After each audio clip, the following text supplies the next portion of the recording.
ഈ ദിവസങ്ങളിൽ നമ്മൾ സോഷ്യൽ മീഡിയ വഴിയൊക്കെ നമ്മൾ പല സ്കൂളുകളിലെ പ്രശ്നങ്ങൾ, അധ്യാപകരുടെ പ്രശ്നങ്ങൾ, കുട്ടികളുടെ പ്രശ്നങ്ങളൊക്കെ സ്ഥിരമായി കേട്ടുകൊണ്ടിരിക്കുകയാണ്. ഈ അവസരത്തിൽ ഞാൻ ഓർത്തൊരു കാര്യം, ഈ കഴിഞ്ഞ ദിവസം ഞാൻ കുറച്ച് ടീച്ചേഴ്സിന് വേണ്ടി ഒരു വർക്ക്ഷോപ്പ് നടത്തുകയുണ്ടായി. ജെൻഡർ ഡിസിപ്ലിനെ പറ്റിയുള്ള ഒരു വർക്ക്ഷോപ്പായിരുന്നു. പക്ഷെ ആ ടോപ്പിക്കിൽ നിന്ന് മാറി ടീച്ചേഴ്സിനോട് ഞാൻ ചോദിച്ചൊരു ചോദ്യം, നിങ്ങൾ എത്ര പേര് നിങ്ങളുടെ മാനസിക ആരോഗ്യത്തിന് പ്രാധാന്യം നൽകുന്നുണ്ട്, നിങ്ങളുടെ മാനസിക ആരോഗ്യം വർദ്ധിപ്പിക്കാൻ നിങ്ങൾ എന്തൊക്കെ ചെയ്യുന്നുണ്ട് എന്നുള്ളൊരു കാര്യം ചോദിച്ചു. ആ സമയത്ത് നല്ല ശതമാനം ടീച്ചേഴ്സും പറയുന്നത് നിങ്ങളുടെ മാനസികാരോഗ്യം വർദ്ധിപ്പിക്കാനായിട്ട് ഞങ്ങളൊന്നും ചെയ്യുന്നില്ല എന്നുള്ളൊരു കാര്യം. അതിന്റെ ഫലമായിട്ട് പല ടീച്ചേഴ്സും പലപ്പോഴും ഡൗൺ ആണ്, മെന്റലി ഭയങ്കരമായിട്ട് ടയർഡായി കാണപ്പെടുന്നു, ചില സമയത്ത് ഓവറായിട്ട് റിയാക്ട് ചെയ്യുന്നു. ഇങ്ങനെയുള്ള പ്രശ്നങ്ങളൊക്കെ ടീച്ചേഴ്സ് അനുഭവിക്കുന്നുണ്ട് എന്നുള്ളൊരു കാര്യം പറഞ്ഞു. എത്ര ഇമ്പോർട്ടന്റ് ആയിട്ടുള്ള ഒരു കാര്യമാണ്. കാരണം നമ്മൾ നമ്മുടെ വീടുകളിൽ തന്നെ ഒന്നോ രണ്ടോ കുട്ടികളെ വളർത്തുമ്പോൾ തന്നെ എത്രമാത്രം മെന്റലി ഡൗൺ ആകാറുണ്ട്. ചില സമയത്ത് ഇമോഷണലി ഒക്കെ നമ്മൾ ബേസ്റ്റ് ഔട്ട് ആകാറുണ്ട്, പൊട്ടിത്തെറിക്കാറുണ്ട്, നമുക്ക് മാനേജ് ചെയ്യാൻ പറ്റാത്ത പല സിറ്റുവേഷൻസും വരാറുണ്ട്. അങ്ങനെ ഒരു സാഹചര്യത്തിൽ നമ്മുടെ ടീച്ചേഴ്സിനെ ഒന്ന് ഓർത്ത് നോക്കി, ഒരു ദിവസം എത്ര കുട്ടികളെയാണ് അവർ കാണുന്നത്, പല ക്ലാസ്സില്, പല സബ്ജക്റ്റുകള്, ഈവൻ കുട്ടികളെ മാത്രമല്ല അവരുടെ പേരൻസിനെ ഡീൽ ചെയ്യണം, അങ്ങനെ ഒത്തിരി കാര്യങ്ങൾ അവർ ഡീൽ ചെയ്യുന്നുണ്ട്.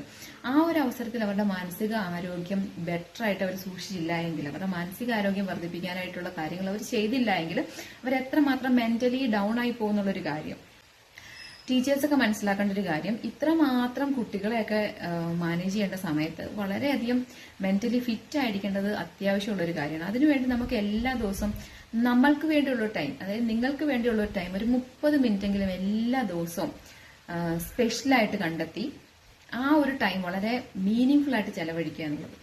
ആ സമയത്ത് നമുക്ക് മെഡിറ്റേഷൻ ചെയ്യാം, റിലാക്സേഷൻ എക്സസൈസസ് ചെയ്യാം, നമ്മുടെ മൈൻഡിനെ കൂളാക്കാൻ പറ്റുന്ന തരത്തിലുള്ള റിലാക്സേഷൻ എക്സസൈസസ് ചെയ്യാം. ഇനി അതുപോലെ നിങ്ങൾക്ക് ഇഷ്ടമുള്ള കാര്യങ്ങൾ ഇൻവോൾവ് ചെയ്യാൻ, അതായത് കുക്കിംഗ് ആയിരിക്കാം, അല്ലെങ്കിൽ ഗാർഡനിങ് ആയിരിക്കാം, അല്ലെങ്കിൽ നിങ്ങൾക്ക് ചെയ്യാൻ ഇഷ്ടമുള്ള കാര്യങ്ങളായിരിക്കാം, അല്ലെങ്കിൽ ഒരു ഇഷ്ടപ്പെട്ട ഫ്രണ്ട്സിനോട് സംസാരിക്കാനായിരിക്കാം, അല്ലെങ്കിൽ ഒന്ന് ഔട്ടിംഗ് ആയിരിക്കാം, അല്ലെങ്കിൽ നിങ്ങൾ പാർട്ട്ണറുമായിട്ട് സമയം സ്പെൻഡ് ചെയ്യുന്ന ആയിരിക്കും. അതൊരു ഡെയിലി ബേസിസിൽ നിങ്ങൾ ചെയ്യുകയാണെങ്കിൽ നമ്മളുടെ കാര്യങ്ങൾക്ക് നമ്മൾ പ്രയോറിറ്റൈസ് ചെയ്യും തോറും നമ്മൾ ഒത്തിരി പോസിറ്റീവായിട്ട് മാറുന്ന കാണാൻ സാധിക്കും.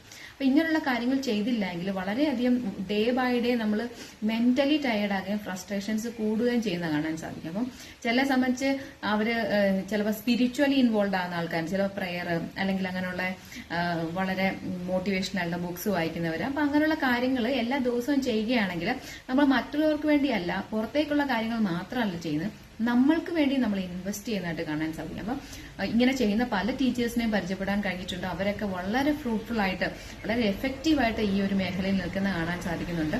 അവർക്കൊരു പ്രശ്നം വന്നാൽ, അല്ലെങ്കിൽ എങ്ങനെ ഒരു ഇഷ്യൂസ് വന്നു കഴിഞ്ഞാൽ അത് എങ്ങനെ ഹാൻഡിൽ ചെയ്യണം എന്നുള്ള കാര്യങ്ങൾ അറിയാം, അല്ലെങ്കിൽ ജെന്റ്ലി അല്ലെങ്കിൽ പേഷ്യന്റ്ലി ബിഹേവ് ചെയ്യുന്ന കാണാൻ സാധിക്കും. അപ്പൊ അങ്ങനെയുള്ളവർക്കെല്ലാം ഇത്തരത്തിലുള്ള ചില ഹാബിറ്റ്സ് അവർ ഉണ്ടാക്കിയെടുക്കുന്നതായിട്ട് കണ്ടിട്ടുണ്ട്. അപ്പം ടീച്ചേഴ്സിനോടാണ് പലതരത്തിലുള്ള ഫ്രസ്ട്രേഷൻസ് ഉണ്ടാകാം, ഇമോഷണലി ഡൗൺ ആകാം. നിങ്ങളുടെ മാനസികാരോഗ്യം വളരെ ഇമ്പോർട്ടന്റ് ആണ്.